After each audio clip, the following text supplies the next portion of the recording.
Assalamualaikum warahmatullahi wabarakatuh.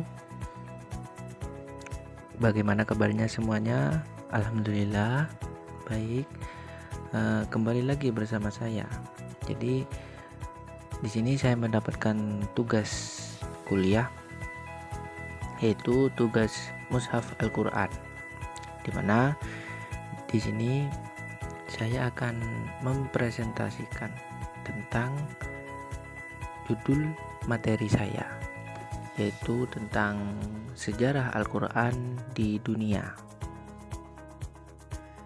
Adapun daftar isi, yang pertama yaitu penulis, yang kedua definisi Al-Quran, yang ketiga Al-Quran pada masa Nabi, yang keempat Al-Quran pada masa Abu Bakar, yang kelima Al-Quran pada masa Utsman, terus yang terakhir yaitu titik dan baris pada Al-Quran.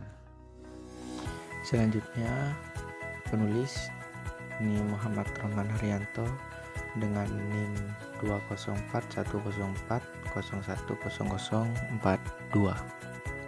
Kemudian kita lanjut ke pembahasan. Yang pertama yaitu Al-Quran. Apa itu Al-Quran? Al-Quran menurut bahasa berasal dari kata qoro'a, ayaqra'u Qur'anan, yang berarti bacaan atau yang dibaca. Al-Quran menurut istilah adalah firman Allah yang diwahyukan kepada Nabi Muhammad SAW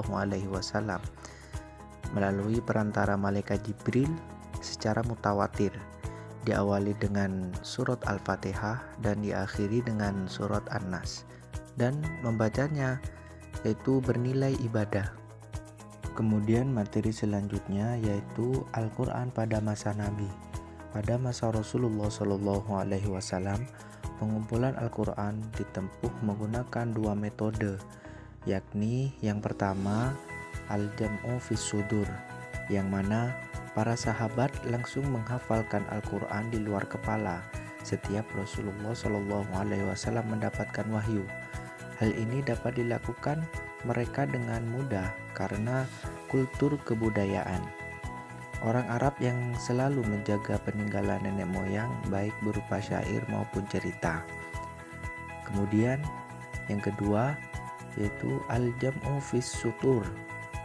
Di sini Rasulullah memerintah kepada beberapa sahabatnya seperti Zaid bin Haris, Ali bin Abi Thalib, Muawiyah bin Abu Sufyan, dan Ubay bin Ka'ab untuk menuliskan wahyu yang beliau terima. Selain itu, para sahabat yang lain juga kerap menuliskan wahyu tersebut, walau tidak diperintahkan. Media yang digunakan untuk menulis pada masa Nabi sangatlah beragam. Misalnya, pelepah kurma, lempeng batu, daun lontar, kulit atau daun kayu, pelana, dan tulang belulang hewan. Namun Nabi Muhammad melarang penulisan hadis pada masa itu karena khawatir akan terjadi pencampuran antara ayat-ayat Al-Quran dengan hadis. Kemudian lanjut ke Al-Quran pada masa Abu Bakar. Pada masa Khalifah Abu Bakar, Al-Quran dikumpulkan dalam satu mushaf dengan karakteristik sebagai berikut. Yang pertama, seluruh ayat Al-Quran dikumpulkan dan ditulis dalam satu mushaf. Yang kedua, ayat-ayat yang telah mansukh ditiadakan. Yang ketiga, ayat-ayat yang telah diakui kemutawatirannya dimasukkan. Kemudian yang keempat, dialek Arab yang digunakan dalam pembukuan ini berjumlah 7 qiraat sebagaimana yang tertulis pada kulit unta pada masa Rasulullah. Abu Bakar memerintahkan Zaid bin Sabit untuk menghimpun Al-Quran dalam satu mushaf.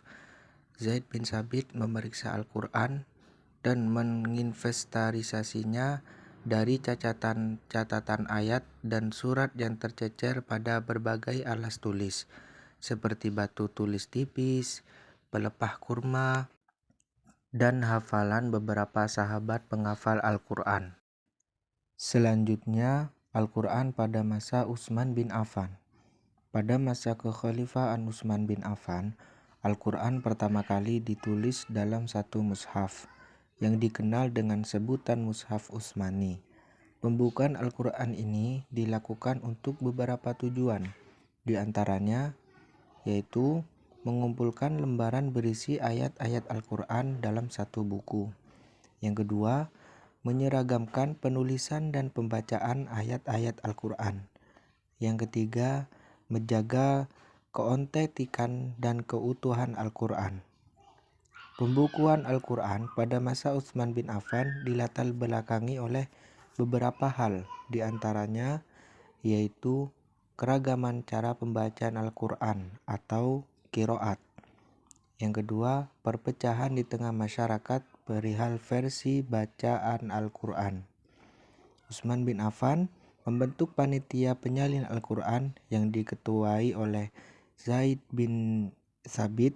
Anggota panitia lainnya adalah Abdullah bin Zubair, Sa'id bin Al-As, dan Abdul Al-Rahman bin Al-Haris bin Hisham. Materi yang terakhir yaitu fase pemberian titik dan baris pada Al-Quran. Pada Mushaf Utsmani, generasi pertama adalah naskah yang ditulis tanpa ada alat bantu baca yang berupa titik pada huruf, atau juga disebut nuqat al-ijma, dan harokat seperti yang biasa kita lihat pada Al-Quran masa sekarang. Diduplikasi tanpa adanya penambahan titik ataupun harokat pada mushaf yang hal ini berlangsung selama 40 tahun. Dalam beberapa referensi menyebutkan bahwa yang pertama kali mendapatkan ide penambahan tanda baca adalah Ziyad bin Abi Sufyan dengan mengutus Abu al-Aswad ad-Du'ali. Sekian materi dari saya, semoga barokah dan bermanfaat. Assalamualaikum warahmatullahi wabarakatuh.